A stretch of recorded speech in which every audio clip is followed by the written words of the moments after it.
Baik, selamat malam semuanya. Kami dari kelompok 2 mata kuliah Etika Profesi akan menjelaskan submakalah mengenai UU Guru dan Dosen Bahasan Pasal bagian 1.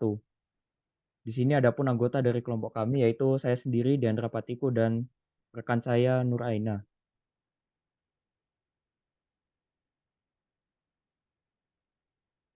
Berikut akan kami jelaskan, akan saya sampaikan berdasarkan dari pasal 1 sampai 7 UU Guru dan Dosen diambil dari UU nomor 14 tahun 2005. Jadi sebagian besar pasal 1 hingga 7 itu merupakan bagian pertama yang membahas terkait dengan penjelasan umum. Penjelasan umum tersebut dibagi ke dalam beberapa bab. Terdapat 3 bab, yaitu bab pertama, 2, dan 3. Bab pertama itu merupakan ketentuan umum, dan yang kedua itu kedudukan, fungsi, dan tujuan. Kemudian bab 3 itu merupakan prinsip profesionalitas. Kemudian dari bab-bab tersebut dijabarkan ada 7 pasal. Pasal pertama itu meliputi bab 1 dan bab kedua itu meliputi pasal 2 hingga 6. Kemudian pasal ketujuh itu merupakan bagian dari bab ketiga. Untuk penjelasannya sebagai berikut. Dari pasal pertama itu menjelaskan tentang beberapa definisi umum terkait dengan guru ataupun dosen. Di situ terdapat beberapa poin, terdapat 16 poin. Bisa kita lihat dari yang poin pertama hingga kedua itu merupakan pengertian dari guru ataupun dosen. Kemudian yang poin yang ketiga sampai keempat itu merupakan pengertian dari guru besar dan apa itu profesional. Dan kemudian poin yang kelima dan keenam itu merupakan penyelenggara pendidikan dan satuan pendidikan. Kemudian pada poin yang ketujuh sampai ke-8 itu merupakan penjelasan terkait dengan perjanjian kerja atau kesepakatan yang diambil oleh guru atau dosen dan pemutusan hubungan kerja. Kemudian yang poin ke-9 dan ke-10 itu merupakan kemampuan dasar yang dimiliki oleh guru, yaitu terdapat kualifikasi akademik dan kompetensi. Kemudian poin ke-11 dan ke-12 itu merupakan sertifikat resmi yang dimiliki oleh guru atau dosen, yaitu sertifikasi dan sertifikat pendidik. Kemudian di poin ke-13 dan ke-14 itu merupakan penjelasan dari organisasi yang diikuti oleh guru atau dosen, yaitu organisasi profesi guru dan lembaga pendidikan. Dan poin ke-15 16 itu merupakan eh, penjelasan mengenai gaji dan penghasilan. Kemudian poin yang terakhir yaitu 17, 18, 19, 20 dan 21 merupakan penjelasan mengenai lingkungan yang akan menjadi tempat guru atau dosen itu mengajar, seperti daerah khusus, masyarakat, pemerintah, dan pemerintah daerah termasuk menteri. Kemudian di bagian bab 2 itu terdapat kedudukan, fungsi, dan tujuan. Di situ terdapat pasal 2 dan pasal 2 meliputi 2 ayat, yaitu masing-masing penjelasannya, yaitu pasal pertama itu menjelaskan bagaimana kedudukan guru itu sebagai tenaga profesional pada jenjang pendidikan dasar, menengah, ataupun pendidikan akhir pada jalur formal.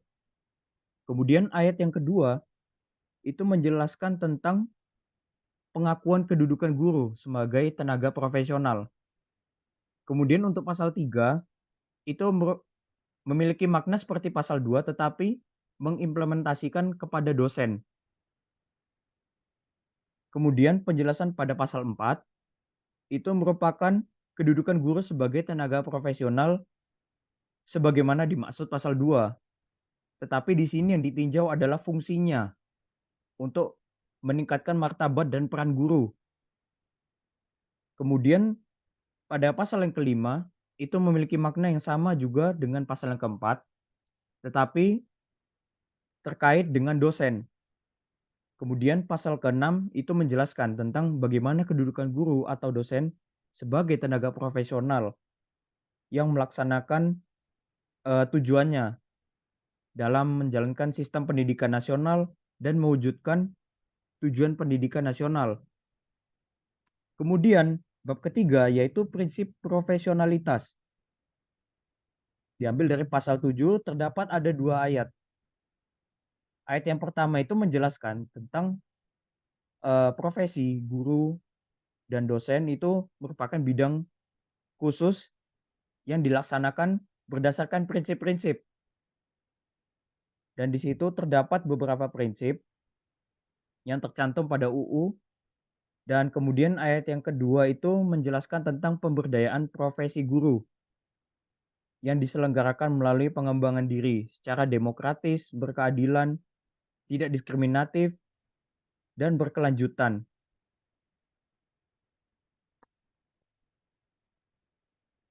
Selanjutnya akan disampaikan oleh teman saya. Baik, terima kasih atas kesempatannya. Di sini saya ingin membahas tentang pasal 8 sampai 13 mengenai Undang-Undang Guru dan Dosen. Sebelum kita masuk ke poinnya, di sini saya akan memberikan sedikit pemaparan bahwa pendidikan ini merupakan strategi utama yang dapat membangun bangsa yang bermartabat. Artinya, dengan ini diperlukan pembentukan pandangan hidup yang masyarakatnya dapat mengarahkan menjadi yang masyarakatnya eh, mengarahkannya menjadi bangsa yang bermartabat. Hal ini juga sejalan dengan Undang-Undang Nomor 20 Tahun 2003 yang berkaitan dengan Sistem Pendidikan Nasional di Pasal 3, yang dimana di sini tertulis bahwa tujuan pendidikan nasional adalah mengembangkan potensi peserta didik agar menjadi manusia yang beriman dan bertakwa kepada Tuhan Yang Maha Esa, berakhlak mulia, sehat, berilmu, cakap kreatif, mandiri, dan menjadi warga negara yang demokratis serta bertanggung jawab. Ketika kualitas pendidikan di Indonesia dipertanyakan, maka guru dianggap menjadi salah satu faktor yang menyebabkan rendahnya pendidikan di Indonesia. Karena guru dan dosen ini merupakan unsur terpenting untuk menentukan berhasil atau tidaknya sebuah pendidikan. Jadi, kualitas para guru Indonesia dinilai rendah untuk saat ini. Hal ini didasarkan pada kenyataan bahwa banyak guru tidak memenuhi syarat dan kompetensi yang dibutuhkan.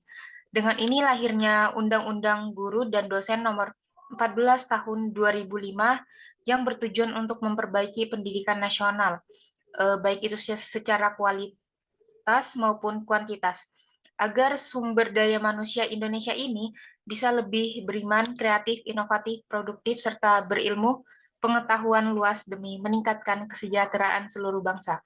Lalu pada Undang-Undang Guru dan Dosen Nomor 14 Tahun 2005 ini, secara garis besar di pasal 8 hingga dengan pasal 13 membahas tentang kualifikasi, kompetensi, dan sertifikat guru.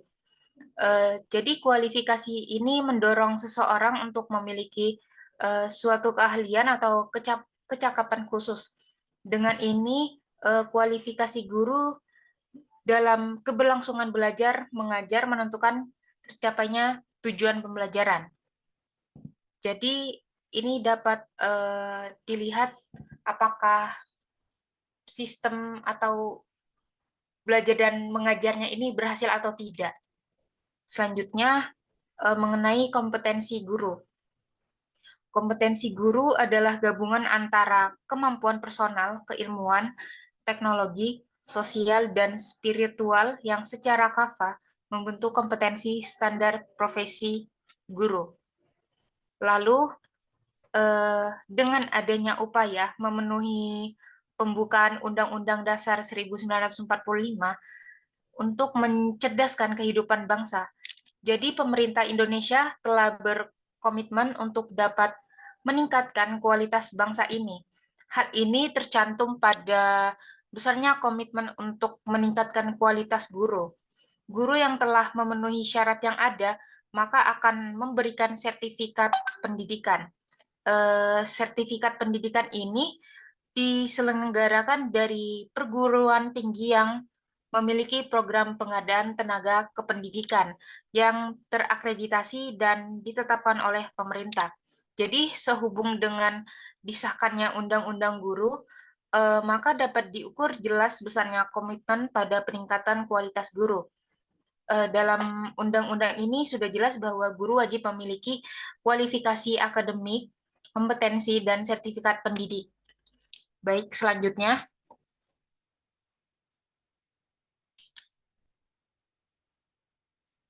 Baik, selanjutnya kesimpulan.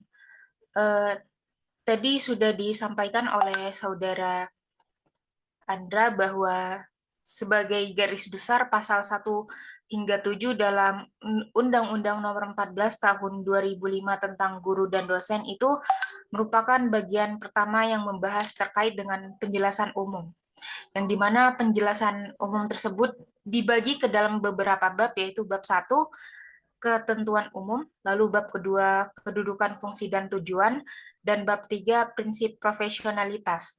Lalu secara garis besar juga pada pembahasan kedua mengenai pasal 8 hingga 13 UU Guru dan Dosen, ini membahas tentang kualifikasi akademik, kompetensi, dan sertifikat pendidik. Dengan ini lahirnya Undang-Undang Guru dan Dosen Nomor 14 Tahun 2005 yang bertujuan untuk memperbaiki pendidikan nasional, baik secara kualitas maupun kuantitas, agar sumber daya manusia Indonesia ini bisa lebih beriman, kreatif, inovatif, produktif, serta berilmu pengetahuan luas demi meningkatkan kesejahteraan seluruh bangsa. Baik, itu sekian penyampaian dari saya. Saya kembalikan kepada Andra. Baik, sekian presentasi dari kelompok kami. Apabila ada yang ingin bertanya, dipersilakan untuk bertanya pada kelas hari Senin. Sampai jumpa di kelas.